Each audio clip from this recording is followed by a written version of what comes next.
नाज़रीन आदाब, न्यूज़ 18 उर्दू के डिजिटल प्लेटफॉर्म पर आप सभी का इस्तकबाल है। जैसा कि आप जानते हैं, कर्नाटक में इंतखाबी मुहिम अपने ज़ोरों पर है और आज इंतखाबी मुहिम का आखिरी दिन है। तो ऐसे में तमाम सियासी पार्टियां अपना पूरा आखिरी ज़ोर लगा रही हैं और 3 जैसी बड़ी पार्टियां आप जानते हैं कर्नाटक में कांग्रेस, बीजेपी, जेडीएस इस इंतखाबी मुहिम में अपना पूरा ज़ोर झोंक रही है। तमाम सीनियर लीडर, अगर मैं बात करूं तो चाहे तो कांग्रेस के राहुल गांधी हो, सोनिया गांधी, प्रियंका गांधी और खड़गे साहब हो, ये अपना इंतखाबी रैलियों में काफी बढ़ चढ़ कर उन्होंने हिस्सा लिया। वहीं बीजेपी की अगर हम बात करें तो वज़ीर आज़म नरेंद्र मोदी ने भी इंतखाबी मुहिम में पूरा जोर लगाया है और कल तक भी जो है अमित शाह जो यहाँ पर मौजूद है कर्नाटक में, उन्होंने भी अपना पूरा जोर लगाया है। देखना यह है कि अवाम किसको कितना रिझाने में ये लोग कामयाब हुए हैं। तो ऐसे में 224 असेंबली सीटों के लिए कौन सी पार्टी अपने वादों के तहत अवाम तक पहुंची है, ये 10 मई को पता चलेगा। लेकिन हमारे साथ आज मौजूद है बात करने के लिए साबिक मरकजी वजीर, कांग्रेस के सीनियर लीडर के रहमान खान साहब, आपका इस्तकबाल है। और गुलरेज शेख साहब बीजेपी से जुड़े हैं, आपका भी इस्तकबाल है। रहमान साहब, आपसे शुरुआत करना चाहूंगा, चूंकि वहां पर बीजेपी की सरकार है, आप लोगों ने काफी कुछ बीजेपी के लिए कहा है, सवाल जवाब हुए हैं एक दूसरे के लिए, लेकिन आवाम क्या कुछ चाहती है ये तो 13 मई को ही पता चलेगा। लेकिन क्या ऐसे मुद्दे रहे इस बार कांग्रेस ने आवाम के बीच लेकर गए हैं और आवाम के बीच कांग्रेस दोबारा इख्तिदार हासिल करने के लिए क्या कुछ इंतखाबी मुहिम, आज आखिरी दिन है, क्या कहेंगे आवाम के लिए? देखिए, हम तरक्की, रियासत की तरक्की के लिए हम आवाम को वोट मांग रहे हैं। और हम जो 5 साल सिद्धरामैया जी के क़यादत में सरकार थी, हम हमारे पूरे वादे, जो भी वादे किए थे वो पूरे किए हैं और वो रिकॉर्ड उनके लोगों के सामने है। अब बीजेपी ये 5 साल में जो जो तरक्की के जो काम सब रुक गए हैं, चंद तरक्की के जी काम बता के वो वोट हासिल करना चाहते हैं।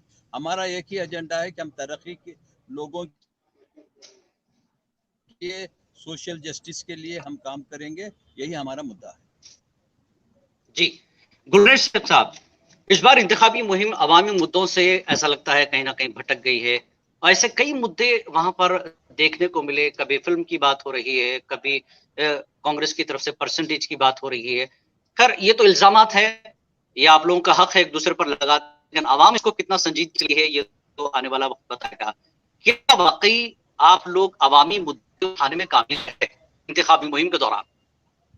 देखिए, यदि आप हेलीकॉप्टर व्यू देखेंगे तो आपको चीजें कुछ और नजर आएंगी, लेकिन अब जब आप ग्राउंड रियलिटी देखते हैं और उसको लेंस लगा कर चेक करते हैं तो आप यही पाएंगे कि जो बेसिक मुद्दे हैं और जिस प्रकार से हमारी सरकार में 5 वर्ष की जो सरकार थी, जितना समय तो हमारी सरकार रही, उसको जिस जी प्रकार से खास तौर से इंफ्रास्ट्रक्चर का डेवलपमेंट हुआ, जिस प्रकार से बुनियादी सुविधाएं जैसे 7 लाख लोगों के को छत देना, पक्की छत देना, पक्की घर देना, जो टॉयलेट्स का कंस्ट्रक्शन किया गया, जिस प्रकार से बाहर से इन्वेस्टमेंट लाया गया, तो ये जो मुद्दे हैं ना, इन्होंने रोजगार को प्रोत्साहन दिया है।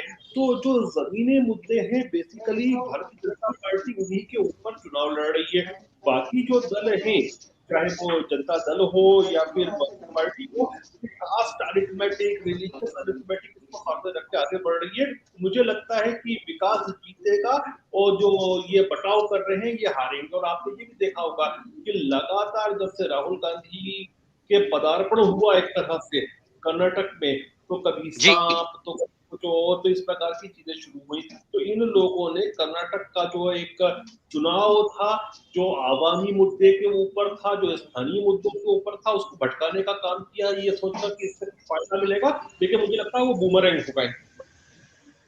जी, रहमान साहब, जिस तरह से आप लोगों ने मंशूर जारी किया, मंशूर को लेकर आपका मंशूर जो है कांग्रेस का कर्नाटक में काफी आवाम में मौजूए बहस बना रहा और इस मंशूर में आप लोगों ने पाबंदी की जो बात की, इसको बीजेपी ने काफी बनाने की कोशिश की है। क्या लगता है आपको कि आपका मंशूर जो है आवाम तक एक सही अंदाज में पहुंचा है? इस पर जो सियासत हुई है उसका कितना फायदा और कितना नुकसान आपको हो सकता है? नहीं, ये लोगों की एक ही इनके पास मुद्दा है, क्यों हर चीज को, क्यों किस तरह से हम कम्युनलाइज करेंगे। अब हमारी बात थी सिर्फ बजरंग दल की, इन्होंने उसे आंजनेया या बजरंग बली को लगा दिया। बजरंग दल कहाँ है और बजरंग बली कहाँ है? तो इन्होंने हर जी चीज को एक कम्युनल एंगल देने की कोशिश की, और यहाँ तक कि प्राइम मिनिस्टर ने ये कह दिया कि आप जब पोलिंग स्टेशन को जाएंगे तो आप बटन दबाते जी वक्त जय बजरंग बली बोलो। तो आज आप देख रहे हैं कि प्राइम मिनिस्टर, मैं मानता हूँ इंफ्रास्ट्रक्चर मुद्दा होना चाहिए, लोगों के वो जो बिल्कुल मसाइल हैं वो मुद्दा होना चाहिए। अब ये जब से भी अमित शाह और प्राइम मिनिस्टर ने इतना इंटेंसिव कैंपेन किया है कि मेरी 50 साल सियासत में मैं ये नहीं देखा कि कोई प्राइम मिनिस्टर स्टेट इलेक्शन में पूरी जान लगा देगा। उसका मतलब क्या होगा कि कहीं ना कहीं इनको डर है कि इख्तियार खोएंगे। और आप तमाम सारा देश जानता है कि प्राइम मिनिस्टर और होम मिनिस्टर जितना वक्त यहाँ गुजारे हैं कोई जिंदगी हिस्ट्री में नहीं हुआ। तो और यहाँ ये मुद्दे उठा रहे हैं, मैं मानता हूँ इंफ्रास्ट्रक्चर की बात हो रही है, हाउसिंग की बात हो रही है, ये मुद्दे उनसे नहीं आ रहे हैं। हम सिर्फ मुद्दे आ रहे हैं कि कम्युनलिज्म को किस तरह से माहौल को बदला जाए, यही एक मुद्दा है। मैं समझता हूं कि लोग इससे मुतासिर नहीं हुएंगे, और मैं असली मुद्दा जो है हमारा जो है वो जो आखिरी होता है रोटी कपड़े मकान का ऐसा होता है, वही हमारा बेसिक इश्यूज जो हैं लोगों के। आज जो महंगाई हो गई है और वो महंगाई को किस तरह से लोगों की इनकम को बढ़ाना है, ये हमारा मुद्दा है।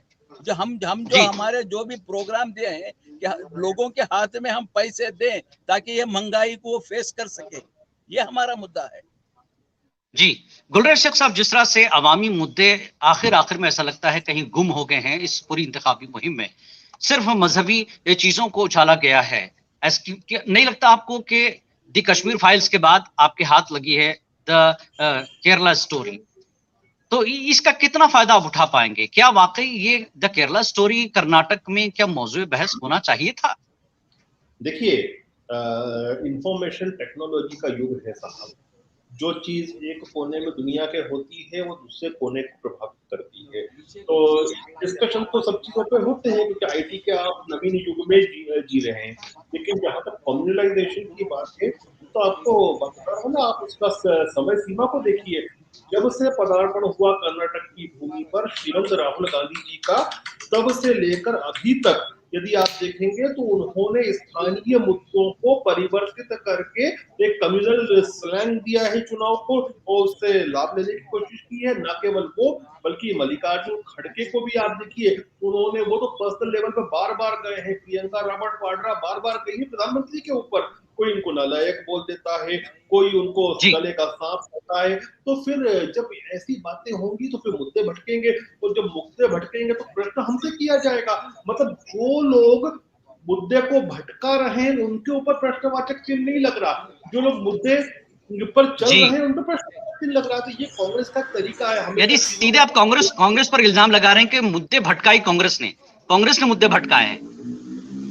देखिए साहब, कांग्रेस को चाहिए बेसिकली एक एटीएम, क्योंकि उनको मालूम है कि अभी राजस्थान में एक एटीएम है वो बंद होने वाला है, एक छत्तीसगढ़ का एटीएम है वो बंद होने वाला है, हिमाचल में इतना छोटा हिमाचल है कि उनके पास एटीएम नहीं है। अब एक बड़ा एटीएम आप कहां से लाओ? उनको नजर आ रहा है साफ साफ कि ये मोटा मुर्गा है कर्नाटका इनके नजर में, तो उसको एटीएम बनाएंगे। हम चाहते नहीं है कि एटीएम बने, हम वो खूनी पंजा जो झपट लेता है उसको रोकना चाहते हैं। ये चुनाव है, ये चुनाव जो है जो जनता की आवाम की तिजोरी है उस पर डाका डालने वाले पंजे के खिलाफ चुनाव है। ठीक है रहमान साहब, अगर मैं साउथ की बात करूं तो कर्नाटक का इंतखाबात कितने अहम हैं कांग्रेस के लिए, क्योंकि इसके बाद आपके पास तेलंगाना होगा, आंध्र प्रदेश होगा, कितना असरअंदाज होगा कांग्रेस के मुस्तकबिल के लिए ये इलेक्शन कर्नाटक का? देखिए, हर इलेक्शन इम्पोर्टेंट होता है और मुल्क के लिहाज से हर इलेक्शन होता है। इलेक्शन होते रहते हैं, इलेक्शन में हिस्सा लेते रहते हैं, हार जीत रहती है। तो हम इस इलेक्शन को सीरियस लेते हैं। या कर्नाटक में हम इलेक्शन इंशाल्लाह हम जीतने की हमारी पूरी उम्मीद है, हम जीतेंगे।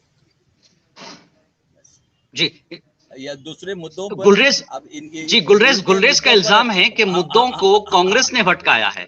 वरना अगर कांग्रेस मुद्दों को नहीं भटकाती तो ये अवामी इश्यूज इसमें देखने को मिलते, अवामी मसाइल इसमें सुनने को मिलते। देखिए, झूठ झूठ झूठ झूठी है, सच सच्ची होती है। तो जो ये कह रहे हैं कि हमने भड़काए मुद्दे, यहाँ के अब 10 तारीख को इलेक्शन है, 13 तारीख को रिजल्ट आएंगे। आवाम किसके मुद्दों को कितना तरजीह दिए हैं वो देख लेंगे। इस तरह के बहस में हमको कोई इंटरेस्ट नहीं है कि इनको सिर्फ बहस करना चाहते हैं। प्राइम मिनिस्टर और जो दूसरे लोग बहस कर रहे हैं, सारा हिंदुस्तान देख रहा है। मैं उसके सफाई देने की जरूरत नहीं है। बस जो होता, आज आखिरी दिन है, अब इसके ऊपर देखेंगे क्या होने वाला है। ठीक है। गुलरेज शेख, बीजेपी का अक्सर कहना है, तमाम बड़े लीडर ये कहते हैं कि हम हर इलेक्शन को सीरियस लेते हैं, वो कितना ही छोटा इलेक्शन क्यों ना हो, नगर पालिका का क्यों ना हो। लेकिन इस बार ऐसा देखा गया है, हालांकि आपकी सरकार है कर्नाटक में, फिर भी इंतखाबी मुहिम को में इतनी स्टार कैंपेनिंग देखी गई, इतनी बड़ी बड़ी रैलियां देखने को मिली। क्या लगता है, एंटी इनकम्बेंसी का कहीं कुछ थोड़ा बहुत खतरा नजर आता है बीजेपी? आपके प्रश्न में ही आपका उत्तर छुपा हुआ है। आप कह रहे हैं इतनी बड़ी बड़ी रैली देखी गई, इसका मतलब जन सैलाब आ रहा है, लोगों में आकर्षण है। जी, सरकार आप ही की थी, आपको पूरा जोर लगाना पड़ रहा है। इतना जोर लगाने की जरूरत क्या थी अगर सरकार ने काम किए हैं? देखिए, यदि आप अपना जोर नहीं लगाते हैं तो आप डेमोक्रेसी को सीरियसली नहीं लेते हैं। आप इस साल भर भी एक अच्छा छात्र जो होता है वो साल भर भी अपनी पुस्तकों का अध्ययन करने के उपरांत भी जो परीक्षा का दिन होता है पूरी रात बैठ के पढ़ता है। तो हम अच्छे छात्र हैं और डेमोक्रेसी के एक अच्छे छात्र होने के नाते उसको पूरी सीरियसली लेते हैं, right from top to bottom.